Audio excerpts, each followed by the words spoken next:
There's compelling evidence that the law enforcement response to the attack at Robb Elementary was an abject failure and antithetical to everything we've learned over the last 2 decades since the Columbine massacre.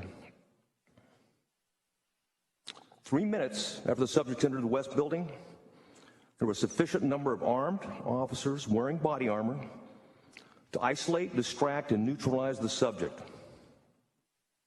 The only thing stopping a hallway of dedicated officers from entering room 111 and 112 was the on-scene commander, who decided to place the lives of officers before the lives of children.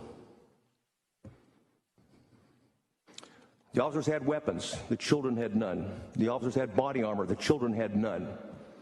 The officers had training, the subject had none. 1 hour, 14 minutes, and 8 seconds. That's how long the children waited and the teachers waited in rooms 111 to be rescued.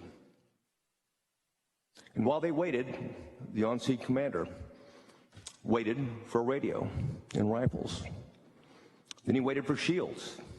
Then he waited for SWAT. Lastly, he waited for a key that was never needed.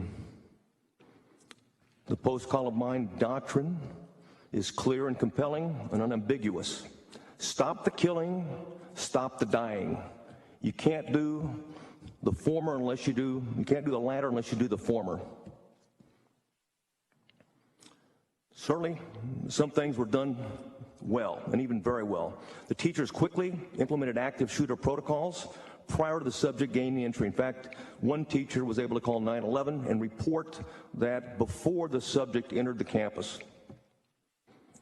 Law enforcement officers were able to evacuate hundreds of children in a safe and orderly manner. The district attorney, Christina Mitchell, and her staff led tireless efforts to take care of the victims and their families in the aftermath. And Senator Gutierrez talked a little about victim identification and victim notification.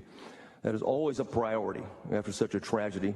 Very difficult to do, and she did an outstanding job in trying to handle that situation, blending all the different resources from local, state, and federal agencies at the time.